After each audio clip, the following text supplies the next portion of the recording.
Assalamualaikum warahmatullahi wabarakatuh. Perkenalkan, nama saya Kartika Kencana, nomor urut 38, NIM 190161666, Prodi Pendidikan Bahasa Indonesia.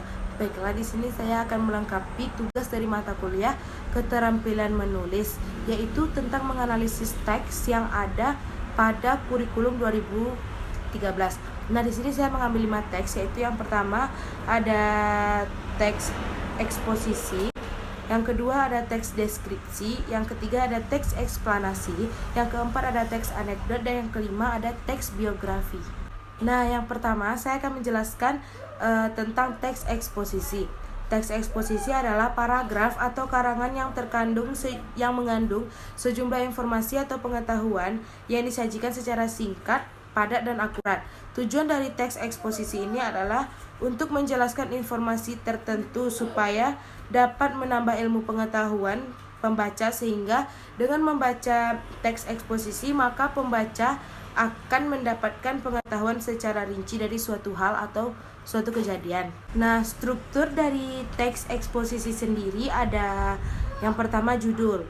Judul itu hendaknya menggambarkan suatu yang akan dibahas dalam teks eksposisi tersebut, ditulis dengan kata yang singkat, menarik, namun memiliki makna. Dari teks di samping kita dapat melihat bahwa judul dari teks eksposisinya adalah realita hukum di Indonesia. Yang kedua, strukturnya ada tesis atau pernyataan umum, yaitu bagian ini berfungsi untuk memperkenalkan topik sekaligus menempatkan pembaca pada posisi tertentu. Tesisnya dalam teks tersebut adalah, dalam hal ini sebenarnya hukum yang ada di Indonesia sebagaimana yang telah diatur pada undang-undang secara tegas mengatur hukuman berbagai pelaku tindak kejahatan. Namun realitanya seringkali terjadi ketidakadilan hukum yang merugikan banyak orang. Hukum boleh saja tegas, namun sering tumpul di hadapan para koruptor. Nah, struktur yang selanjutnya ada argumentasi, yaitu panjang dan pendeknya bagian ini tergantung pada jumlah argumen yang telah kalian kenalkan secara garis besar dalam pernyataan umum. Dalam teks tersebut argumentasinya adalah, bukan rahasia umum lagi bahwa para koruptor di Indonesia mendapatkan hukum yang tingkatnya masih tergolong ringan. Bahkan ada koruptor yang menerima fasilitas mewah padahal sudah merugikan bangsa. Seringkali kita menonton berita bahwa seorang maling dihajar massa hingga tewas, namun belum pernah ada koruptor di Indonesia yang dikeroyok massa hingga tewas. Selanjutnya ada strukturnya adalah penegasan ulang atau pengulangan opini yang bersifat pilihan, sehingga tidak semua teks eksposisi mempunyainya. Dari teks tersebut, penegasan ulangnya adalah, hukum di Indonesia itu bisa dikatakan tidak hanya tegas terhadap rakyat kecil. Sebut saja kasus yang pernah menimpa Nenek Asyani, kasusnya hanya diduga mencuri kayu.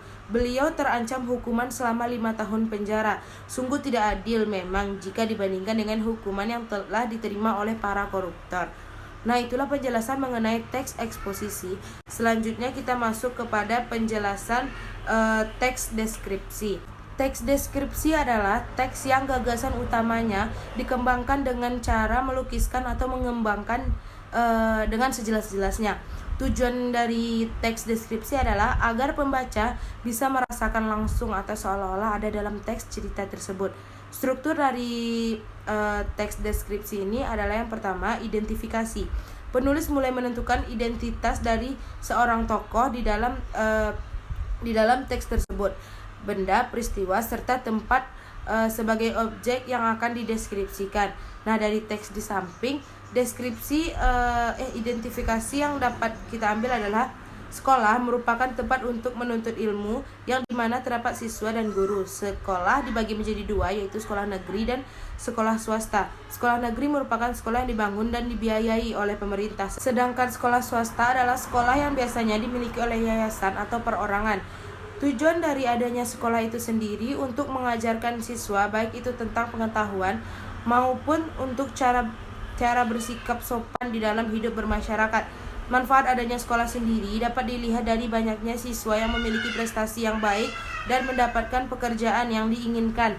Karena dengan tidak adanya sekolah, seseorang belum tentu akan mendapat pekerjaan yang mereka inginkan karena banyaknya prasyarat untuk mendapatkan pekerjaan yang baik. Nah, selanjutnya ada klarifikasi. Klarifikasi itu adalah mulai menentukan penyusunan kalimat dalam sebuah kelompok yang memiliki aturan dan sesuai kaidah serta standar yang telah ditetapkan. Nah, dari teks di samping, klarifikasinya adalah di dalam sekolah negeri maupun sekolah swasta memiliki persamaan kelengkapan yang ada di sekolah seperti perpustakaan, lab komputer, UKS, lab bahasa dan sebagainya. Kelengkapan di dalam ruangan yang ada di dalam sekolah juga tidak memiliki banyak perbedaan. Contohnya di dalam kelas terdapat meja dan kursi. Perbedaan yang ada di ruangan kelas seperti fasilitas AC, kipas angin, speaker itu pun hanya bisa didapatkan di sekolah yang memang terkenal memiliki fasilitas yang baik.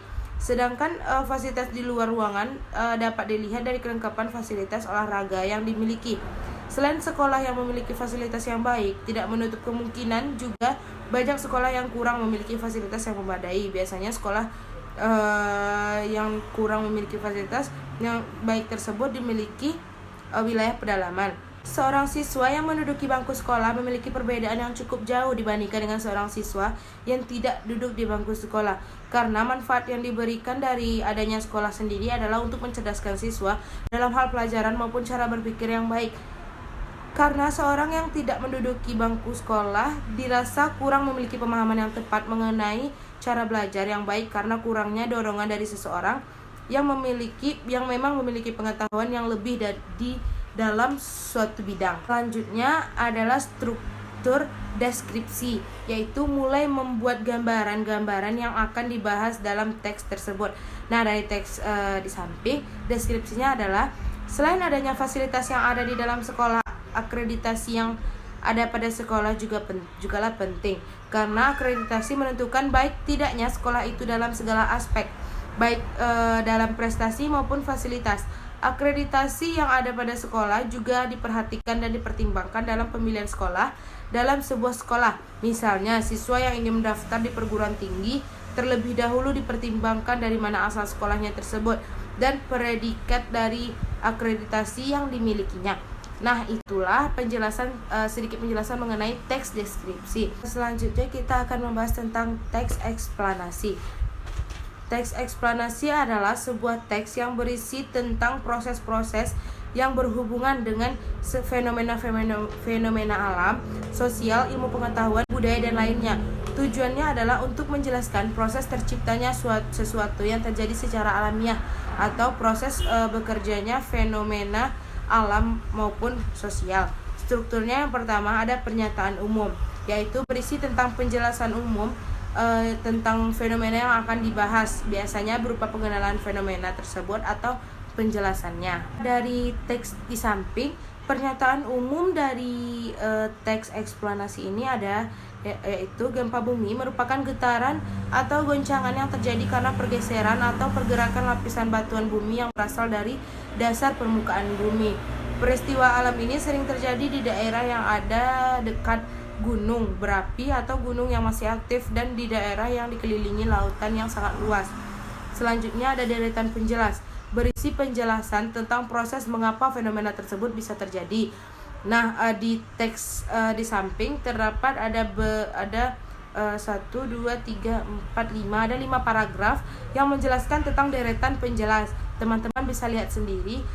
Yang selanjutnya ada struktur, yaitu interpretasi, yaitu dapat berupa tanggapan maupun mengambil kesimpulan atas pernyataan yang ada dalam teks tersebut. Nah, dari teks yang saya ambil di sini interpretasinya adalah gempa terjadi kapan saja tanpa mengenal musim. Meskipun demikian, konsentrasi gempa cenderung terjadi di tempat-tempat tertentu saja seperti perbatasan Pasifik.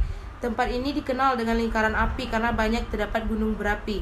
Nah, itulah sedikit penjelasan mengenai teks eksplanasi.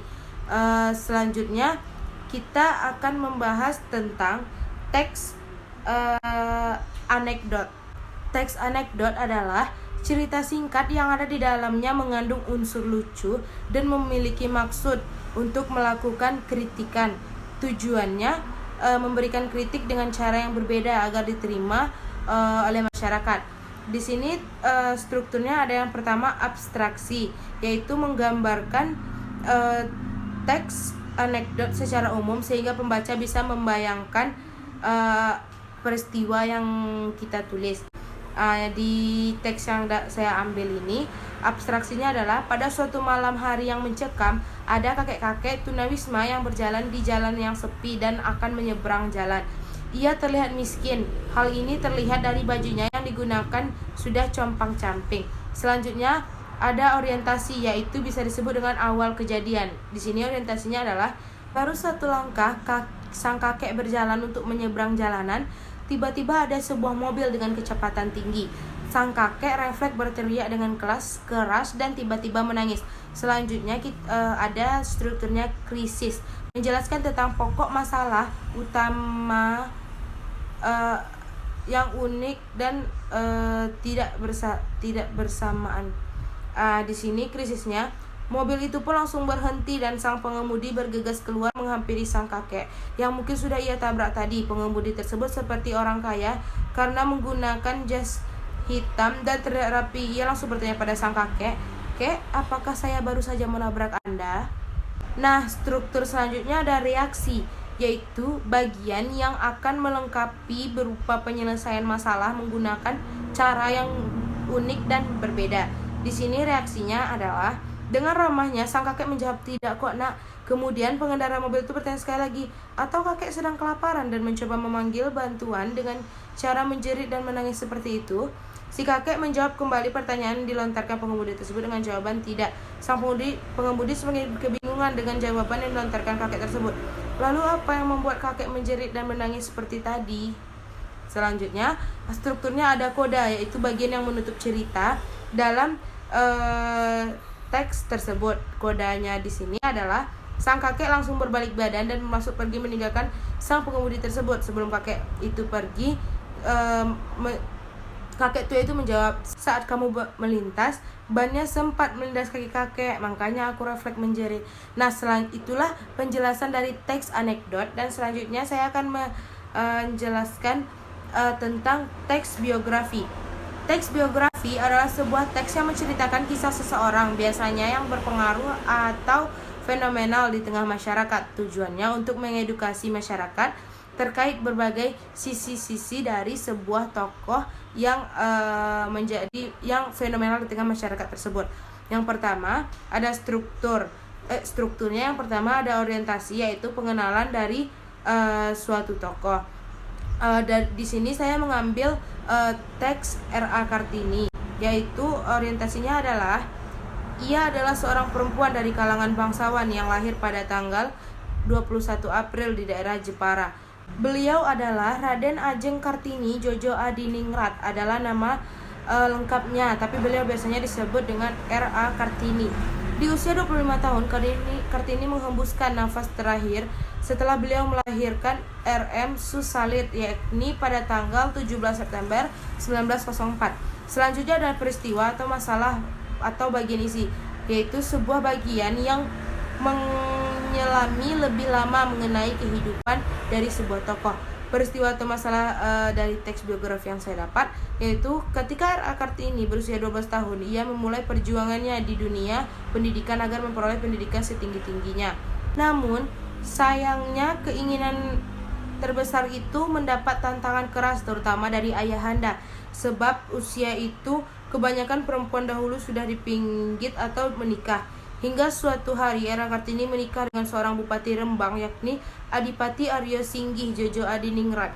Hal yang tak terduga, ternyata Adipati Aryo Singgih Jojo Adiningrat sangat mendukung Kartini agar dapat meraih impiannya. Beliau bahkan mengizinkan Kartini mendirikan sekolah wanita. Selanjutnya ada reorientasi, yaitu bagian penutup dari sebuah teks biografi.